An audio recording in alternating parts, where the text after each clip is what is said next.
Hello and welcome to a very special video. Today we're going to talk about the new Killteam box.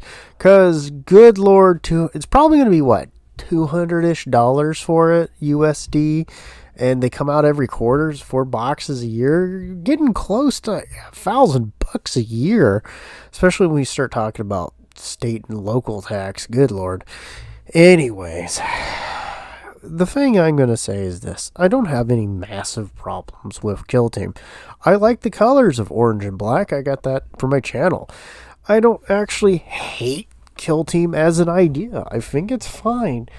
But I do think it is overvalued, and the company is asking absolutely insane and ridiculous prices. But that's across the board. But there's nothing, I think, that's a little bit more on point than a quarterly big box release that's around the $200 USD mark. Just saying. So let's move on and talk about the individual teams. Now, I'm going to save the towel because I know there's some people that watch my stuff that like it, and I want to give them a little extra time. But let's talk about the furries. I mean, the Space Wolves. And we'll start with the pack leader and the Frisian Wolf, which I probably butchered the name of the planet because I always do. I don't hate them on the surface. I think the Wolf's fine. Kind of like the Wolf, honestly. And the pack leader, he looks very Space Wolfy.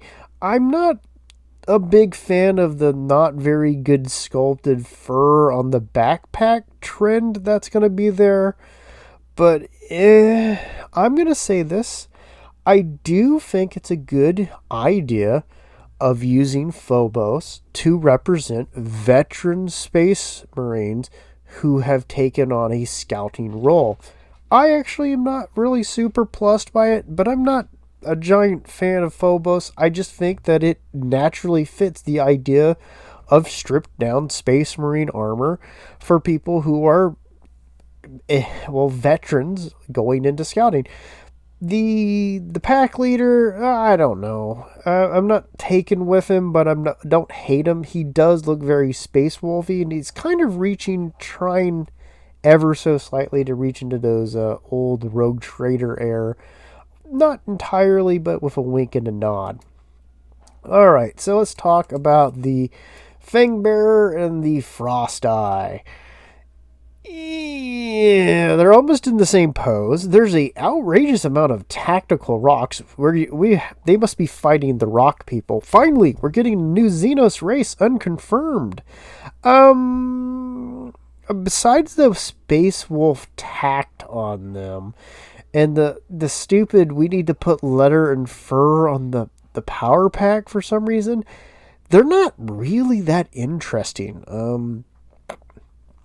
If the bits themselves for the Space Wolf stuff was all extra that you could kind of put on, that would be fine with me. I will say this, I think it's interesting we got a classic Stalker bolt gun. And that's interesting. We're going to see a little bit of a trend of older equipment from OG Space Marines, and kind of supports a thought I had. So I'm not moved by either of them. And quite honestly, the one is just a different pose or option for the pack leader. That's the Frost Eye. So we got Gunner and the Trap Master. These are the two I like probably the most. With the Trap Master, he has a fantastic head sculpt. I like that, and I like the gauntlets that have the metal and the gloves together. Beyond that, nothing really that amazing. The Gunner, he has the OG plasma rifle. That's interesting that we have an OG plasma rifle being represented again, an OG Space Marine thing. So nothing super great. The Trapmaster's head's fantastic. Then we get the Rune Priest Skald and the Hunter, and I don't care about either of them, quite honestly. The Hunter is pretty much a Phobos guy with a knife, and the fur on the backpack is just awful. It's a dreadful whatever. Like, either they went too overboard on the painting, or Someone just gave up on the detail on that patch of fur right there. But he's nothing that amazing. And the Scald, I just don't see the point of him. They could have done more to kind of, given us that Rune Priest feel, but he's just kind of underwhelming. I'm going to say it about the whole Space Wolf team here. They're very, very underwhelming. And, meh, I guess. All right. So, I'm going to give it a 4 out of 10 for the Space Wolves. Mostly, it's not that they're bad. It's just that they're underwhelming and they're not really adding anything.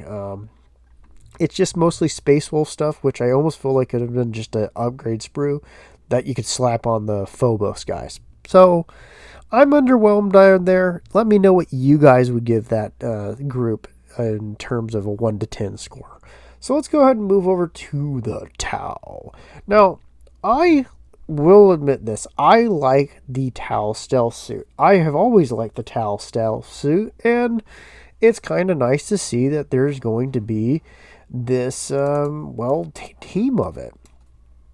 I'm not going to talk so much in individual units because, there are slight differences and they do expound upon a little bit of them. But in general, they're, as a team, mostly what you would expect to see.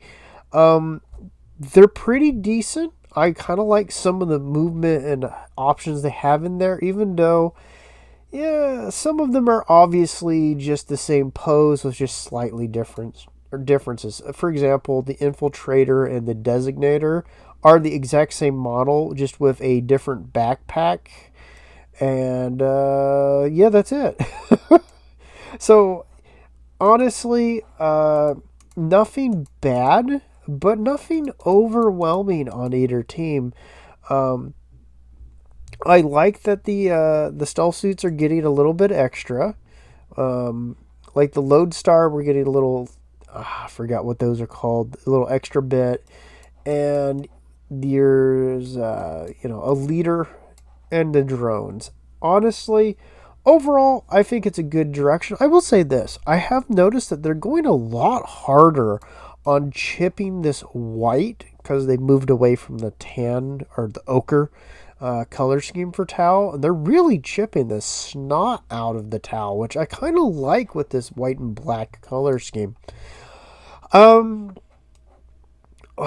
do I grade it? I'm going to say they rank about a 6 out of 10 in my opinion, because they're what I expected them to be. They add a little bit of motion to them. There's a little bit of touches here and there, but they're a good newer take on it.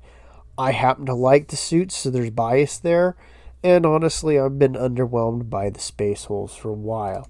So, what can I say about the box itself? The box itself, I'm just going to say it.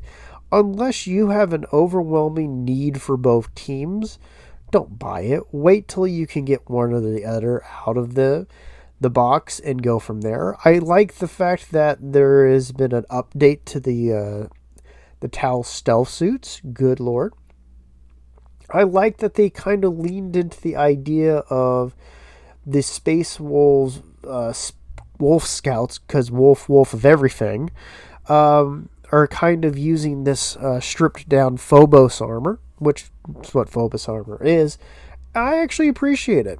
Even if we went back to OG Space Marines, I think that the Phobos line of suits actually would be a good expansion on the scouts for original Space Marines.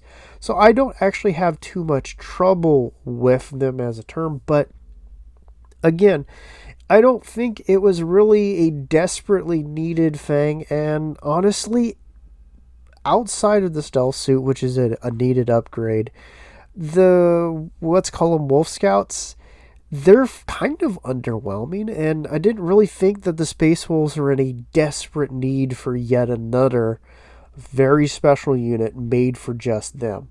There's other groups that I think really should have gotten the nod, and I would have liked to see, But that's just how it is, and let me know what you guys honestly think about it. Do you think the box is a good deal? Do you think the designs are good? What's your grades on them? Do you think it's kind of ridiculous the way Killteam has been put together and just the amount of money they're trying to eke out of you pretty much every corner?